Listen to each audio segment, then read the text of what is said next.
आप सब कैसे हो। आज क्लास 11th का बच्चों home science common annual school examination 2024-25 जो कि मैक्सिमम मैच में 70 नंबर का आवर ड्यूरेशन बच्चों 3 आवर्स का, जिसका पहला क्वेश्चन बच्चों जो गिवन है, पहला क्वेश्चन में लिखा हुआ मानव जीवन की किस अवस्था में स्वयं मूल्यांकन अधिक जटिल हो जाता है और वे सामाजिक तुलना करने लगता है। तो यह होता है बच्चों मध्य बाल अवस्था, जो कि ऑप्शन नंबर बच्चों सी में गिवन है। फर्स्ट का राइट आंसर हो जाएगा बच्चों सी हो जाएगा। क्वेश्चन नंबर 2 में बच्चों गिवन है उन क्रियाकलापों को करना जिनका योजना लक्ष्य प्राप्ति करने के लिए बनाई गई है उसे क्या कहते हैं। तो उसको कहते हैं बच्चों कार्यान्वयन। तो सेकेंड का राइट आंसर हो जाएगा ए। सेकेंड का बच्चों जो राइट आंसर हो जाएगा वह ए हो जाएगा। क्वेश्चन नंबर 3 में बोला गया निम्न में से कौन सा पोषक तत्व शरीर में अधिक मात्रा में आवश्यक होता है बच्चों, वह रेशा होता है। तो थर्ड का राइट आंसर हो जाएगा बच्चों डी। शरीर में सबसे ज़्यादा अधिक मात्रा में जो ज़रूरत चाहिए बच्चों वह रेशा चाहिए। चौथा में लिखा फाइबर ग्लास निम्न में से किस रेशे का उदाहरण है, वह उदाहरण बच्चों खनिज रेशा का। फाइबर जो ग्लास वह है खनिज रेशा। तो फोर्थ का राइट आंसर हो जाएगा बच्चों ए। फोर्थ का जो राइट आंसर हो जाएगा ए हो जाएगा।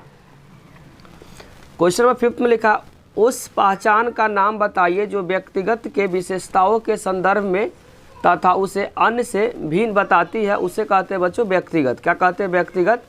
तो फिफ्थ का राइट आंसर हो जाएगा बच्चों ए। फिफ्थ का जो राइट आंसर हो जाएगा वह ए हो जाएगा। और में इसमें दिया गया है डैश आयु का होना बच्चे धारा प्रवाह बोलने लगते। धारा प्रवाह मतलब फ्लुएंटली बोलने लगता है, वह होता है बच्चों 3 वर्ष के बाद। बच्चा जब 3 वर्ष का होता है तो फ्लुएंटली क्या होता है, कोई भी बात बोलने लगता है। तो फिफ्थ का और पार्ट का राइट आंसर हो जाएगा बच्चों डी। फिफ्थ का जो और पार्ट का जो राइट आंसर हो जाएगा वह डी हो जाएगा। 6 में लिखा हुआ निम्न में से कौन सा गृह विज्ञान के अंतर्गत जीविका विकल्प नहीं है, तो वह है बच्चों लाइब्रेरियन। 6 का राइट आंसर हो जाएगा बच्चों डी। 6 का जो राइट आंसर हो जाएगा वह डी हो जाएगा। 7th में जो दिया गया एक छोटे कमरे को बड़ा होने का भ्रम निम्न में से किस परिस्थिति में लाया जाता है, तो वह लाया जाता है हल्के रंगों के प्रयोग से। एक छोटे कमरों को बड़े होने का भ्रम निम्न में किस परिस्थिति में हल्के रंगों को प्रयोग से। तो 7th का जो राइट आंसर हो जाएगा वह ए हो जाएगा। इंग्लिश वाले स्टूडेंट के लिए बच्चों फर्स्ट का राइट आंसर है सी। सेकेंड का बच्चों जो राइट आंसर है वह ए है। सेकेंड का जो राइट आंसर है ए है। थर्ड का जो राइट आंसर बच्चों डी है। थर्ड क्वेश्चन का जो राइट आंसर है डी। और फोर्थ का जो राइट आंसर है वह ए है। फोर्थ का जो राइट आंसर बच्चों ए है। फिफ्थ क्वेश्चन का जो राइट आंसर वह भी क्या है ए है, प्रश्नल ए। और फिफ्थ का जो और पार्ट है उसका राइट आंसर बच्चों 3 इयर्स डी है। और 6 का जो राइट आंसर बच्चों 6 क्वेश्चन का जो राइट आंसर है वह डी है, लाइब्रेरियन। और 7th का जो राइट आंसर बच्चों ए है। 7th क्वेश्चन का राइट आंसर क्या है ए है। इंग्लिश वाले स्टूडेंट के लिए जो भी स्टूडेंट इस वीडियो से मार्क्स को मिला रहा है बच्चों कमेंट बॉक्स में अपने मार्क्स को जरूर से लिखेंगे। क्वेश्चन नंबर 8 में लिखा गया है रेशा और उसके स्रोत के सही उद्गम को चुनना है। तो सही उद्गम जो है वह है बच्चों पॉलिस्टर और मानव निर्मित। जो पॉलिस्टर है वह मानव निर्मित है। 8 का जो राइट आंसर हो जाएगा वह सी है।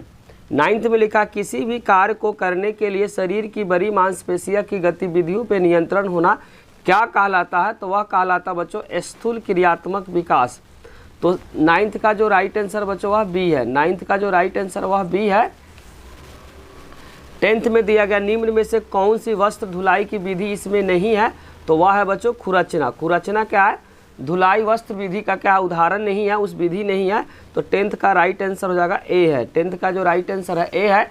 11th में बच्चों मैचिंग है, जिसमें दिया गया सूची नंबर 1 में दिए गए पारंपरिक संचार के माध्यम से सूची नंबर 2 में दिए गए राज्य को साथ क्या करना, मिलाना है। तो यात्रा का हो जाएगा बच्चों, यात्रा का हो जाएगा बंगाल।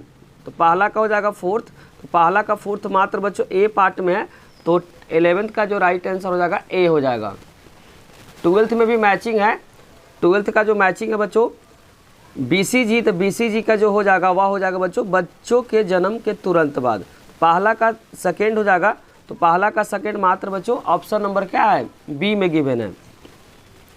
तो 11th का जो राइट आंसर हो जाएगा बच्चों बी हो जाएगा। अब इंग्लिश वाला स्टूडेंट देख ले बच्चों, क्वेश्चन नंबर 8 का जो राइट आंसर है वह सी है। 9th का बच्चों राइट आंसर ए है, यहाँ टिक कर देते हैं ताकि किसी तरह कन्फ्यूजन ना हो। और 10th का बच्चों राइट आंसर क्या है, ए है।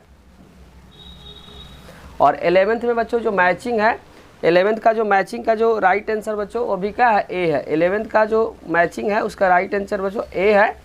और 12th का बच्चों आप देख सकते हैं 12th का राइट आंसर बच्चों बी है। 12th क्वेश्चन का राइट आंसर क्या है, बी है। अगर किसी आंसर में किसी तरह का कन्फ्यूजन है तो क्या कर सकते हैं बच्चों, कमेंट बॉक्स में उसे लिख सकते हैं।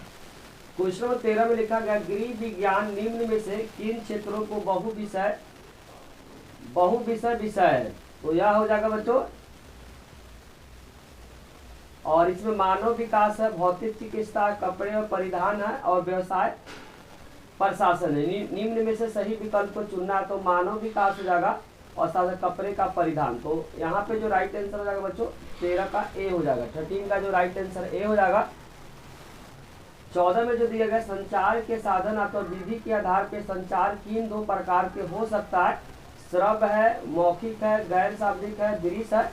तो इसका राइट आंसर हो जाएगा बच्चों श्रव्य है और साथ साथ गैर शाब्दिक है। तो राइट आंसर हो जाएगा बच्चों बी हो जाएगा। राइट आंसर क्या हो जाएगा, बी हो जाएगा। इसके और में जो दिया गया निम्न में से कौन सा संचार SMS या RI मॉडल में शामिल घटक है, या ईमेल है, माइक्रो कंप्यूटर है, चैनल है, स्रोत है। तो इसका राइट आंसर हो जाएगा बच्चों माइक्रो कंप्यूटर का है, स्रोत है। तो राइट आंसर यहाँ पे जो राइट आंसर हो जाएगा बच्चों स्रोत और चैनल हो जाएगा। क्या हो जाएगा, स्रोत और चैनल। तो राइट आंसर हो जाएगा बच्चों सी हो जाएगा। राइट आंसर क्या हो जाएगा, सी हो जाएगा। इसके बाद यहाँ पे सेक्शन जो बी है उसमें क्या दिया गया, एक पैराग्राफ है, केस स्टडी आधारित है बच्चों। इसको पढ़कर क्या करना, कुछ क्वेश्चन पूछा जाएगा, उसको क्या करना, आपको आंसर देना है। इंग्लिश वाले स्टूडेंट के लिए बच्चों 13 का जो राइट आंसर है वह ए है।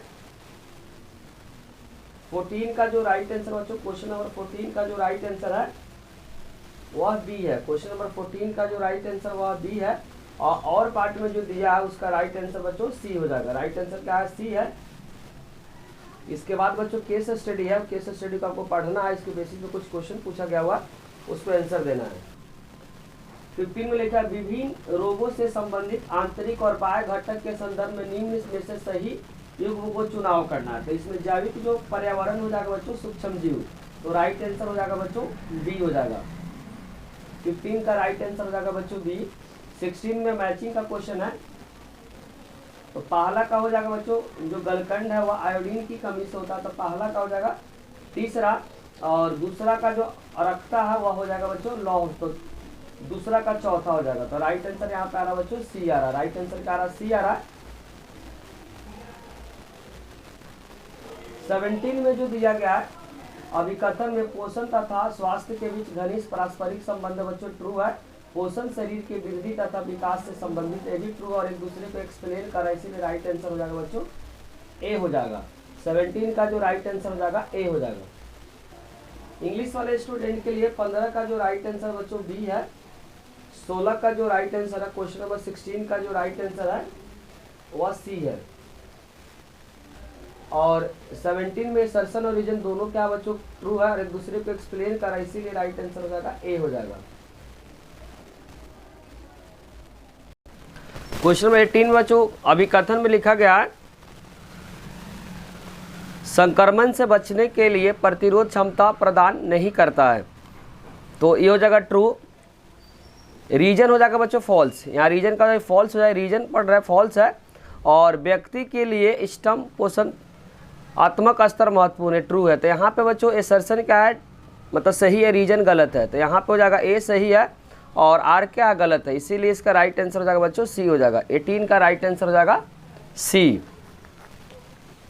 बाकी बच्चों क्वेश्चन पेपर को आप देखें, कमेंट में बताएं बच्चों कि आपको पेपर कैसा लगा।